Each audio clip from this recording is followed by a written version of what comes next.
Эфир Абхазского телевидения продолжает русская служба новостей. Добрый вечер. В студии Алиса Шамба. В начале выпуска коротко о главном.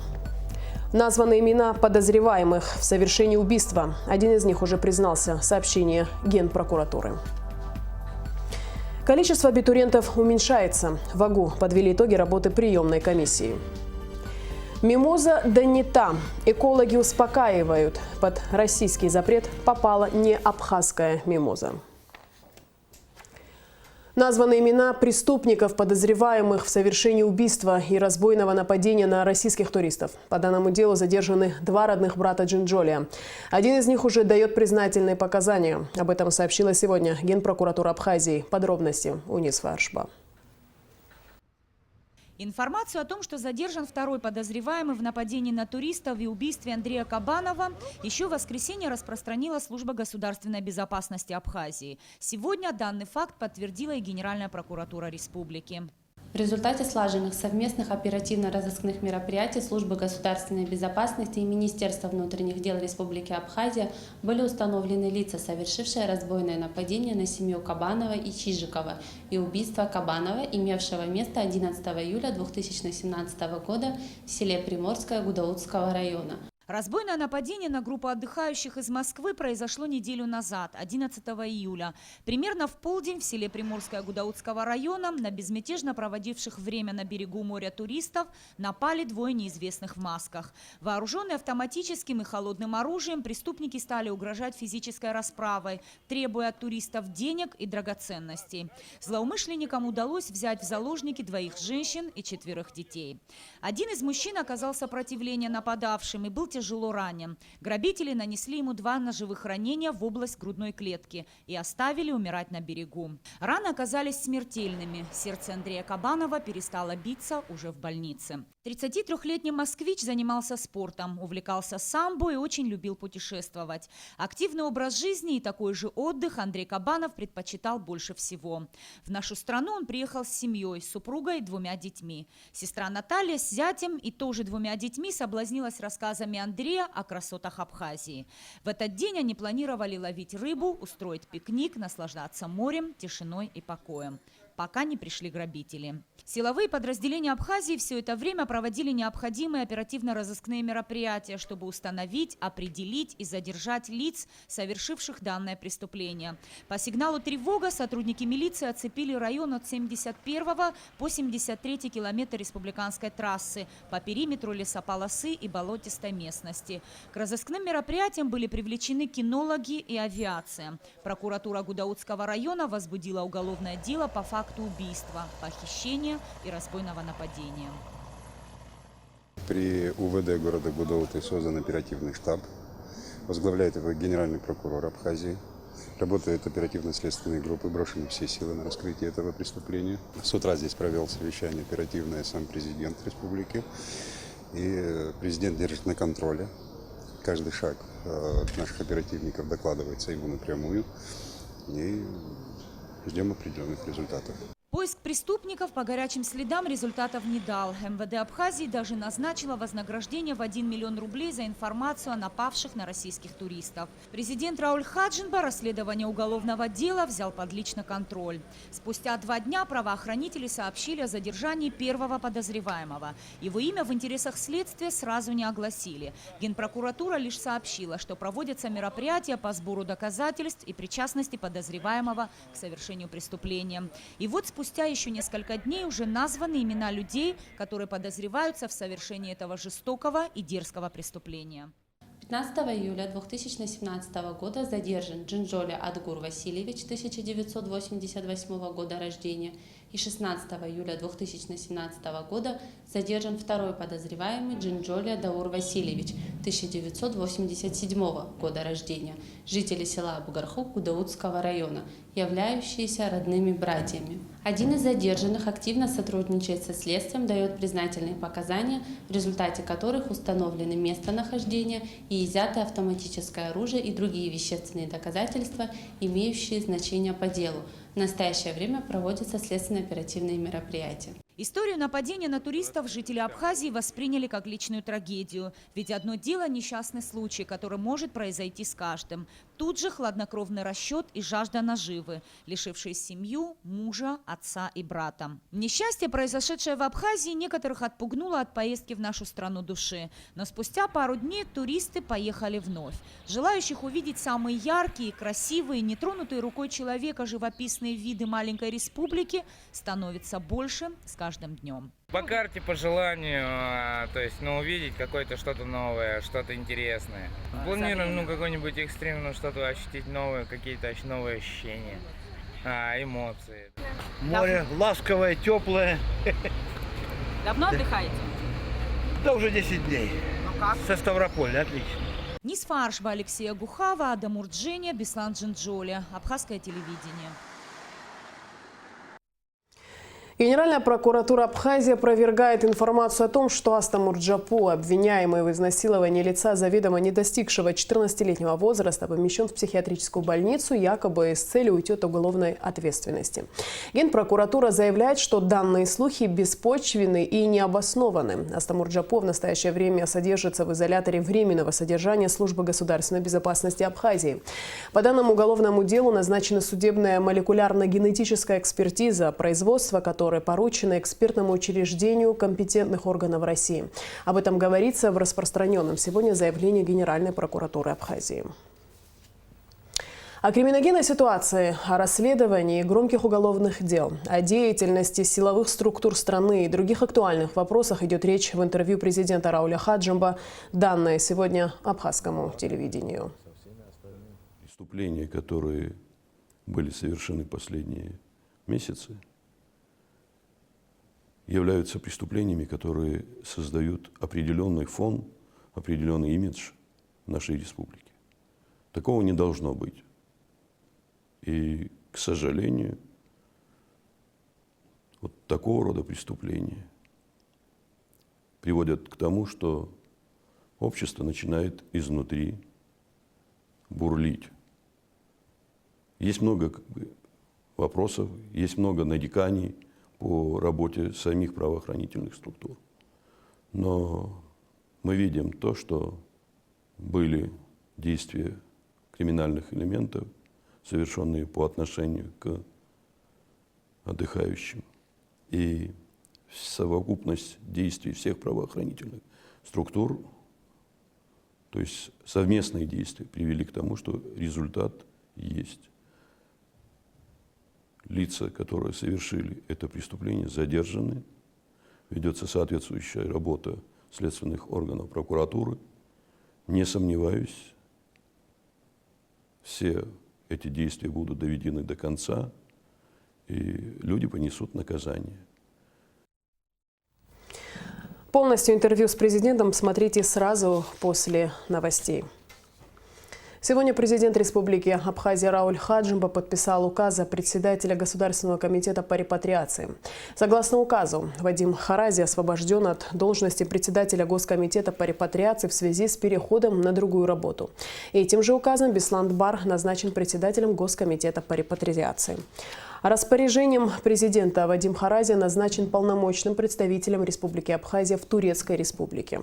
Сегодня же Рауль Хаджимба своим указом освободил Беслана Агрба от должности начальника управления капитального строительства Республики Абхазия и назначил на эту должность Игоря Миквабия.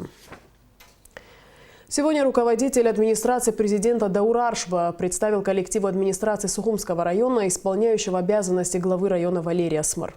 Валерий Смыр поблагодарил за оказанное доверие, а также бывшего главу Сухумской районной администрации Беслана Авицба, отметив, что именно во время его руководства район стал развиваться. Валерий Смыр подчеркнул, что продолжит начатую предшественником работу.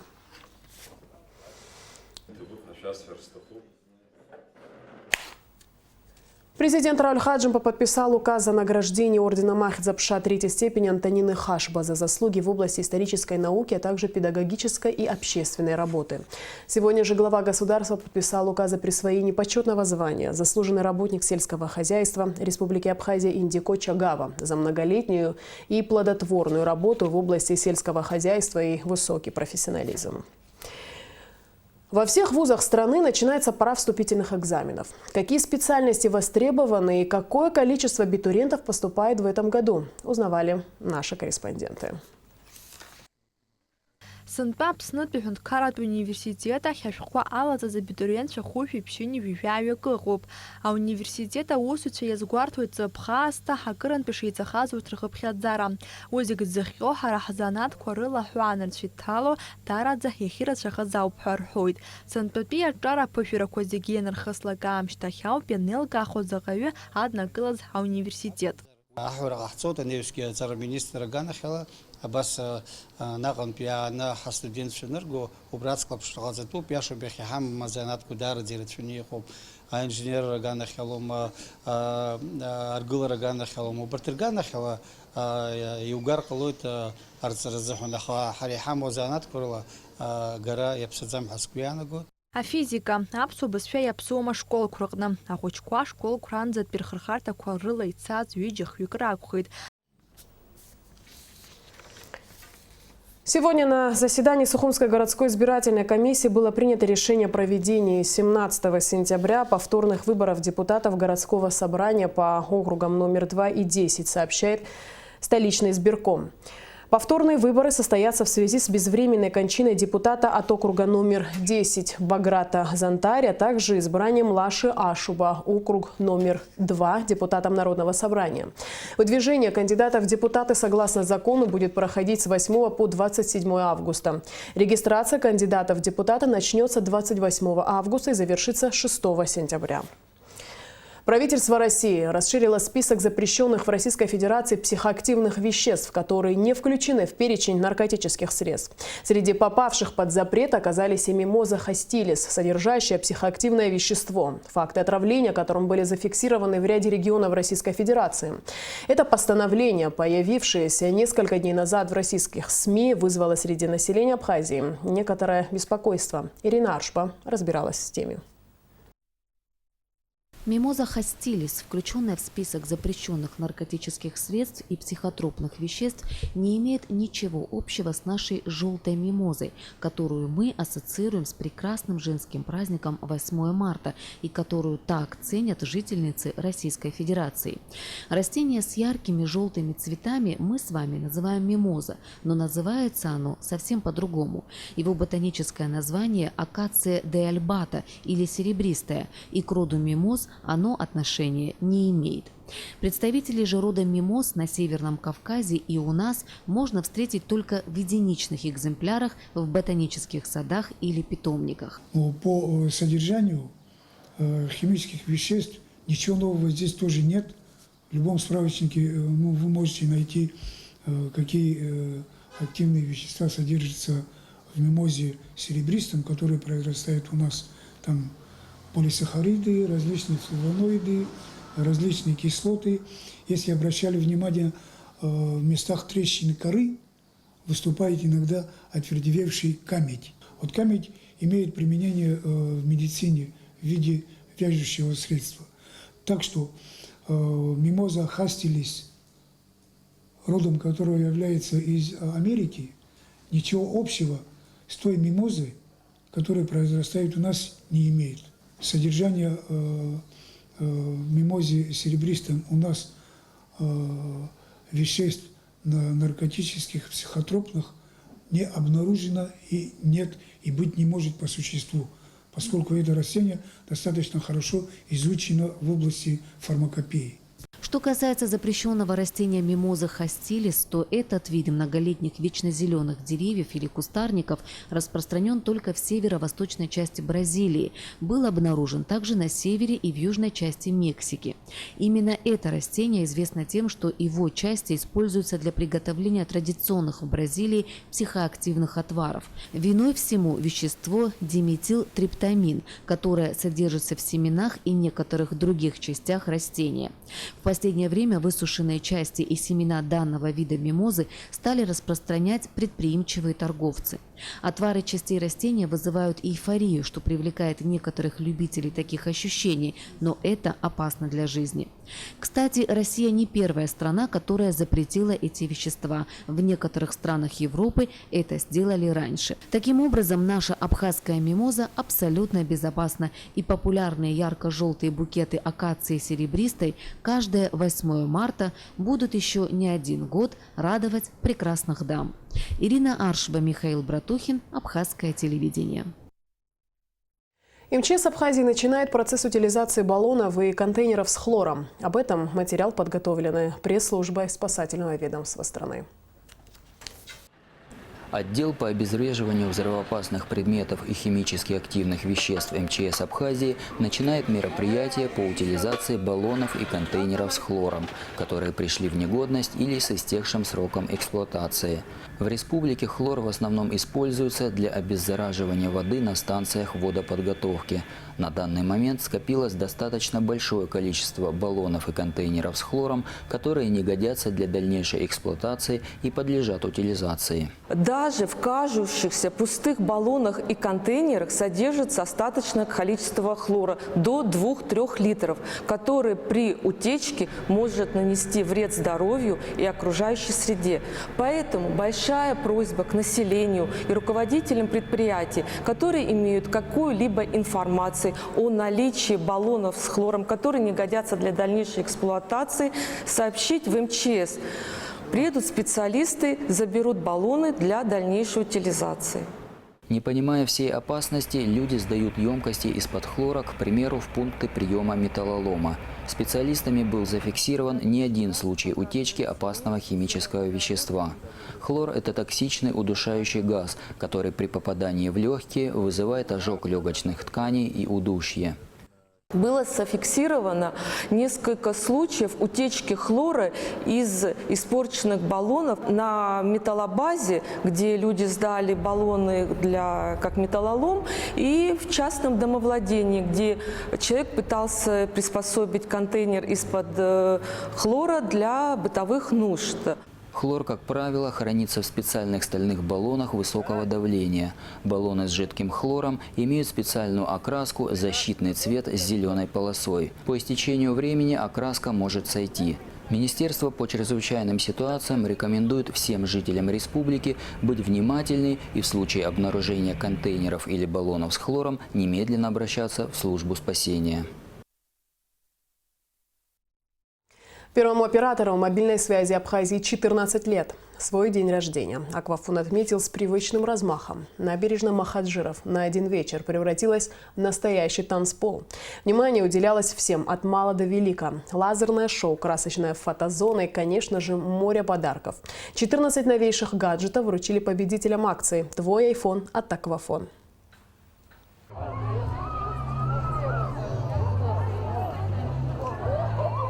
Бал-маскарад привлек внимание не только самых маленьких. Взрослые также завороженно разглядывали актеров в костюмах прошлой эпохи.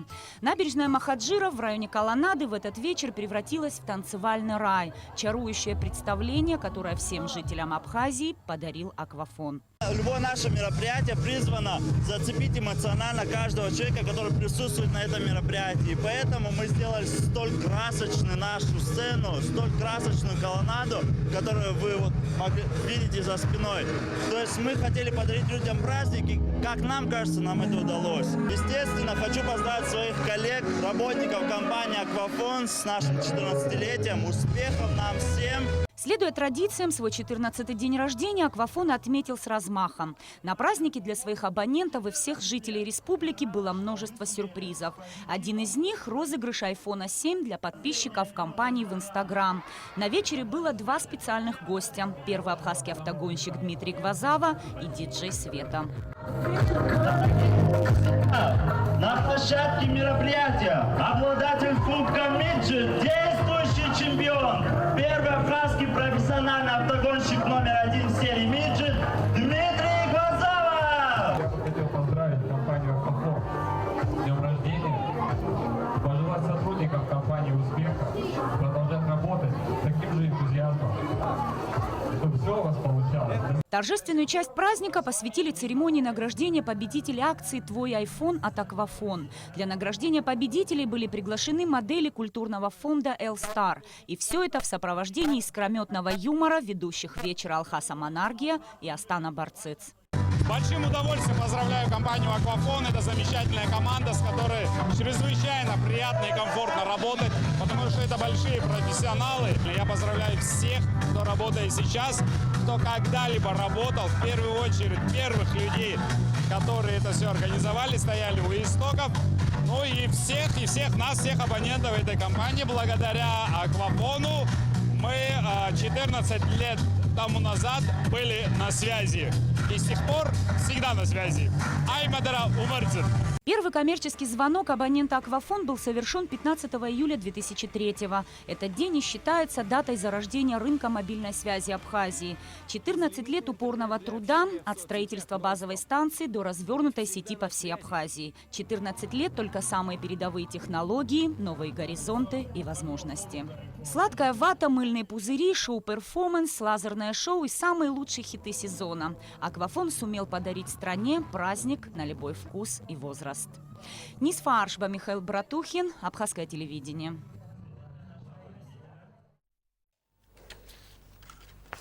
Ну и в конце выпуска, как обычно, информация о погоде. Завтра в Абхазии ожидается ясная погода. Температура воздуха ночью плюс 22-26, днем 30-33. Температура морской воды плюс 26.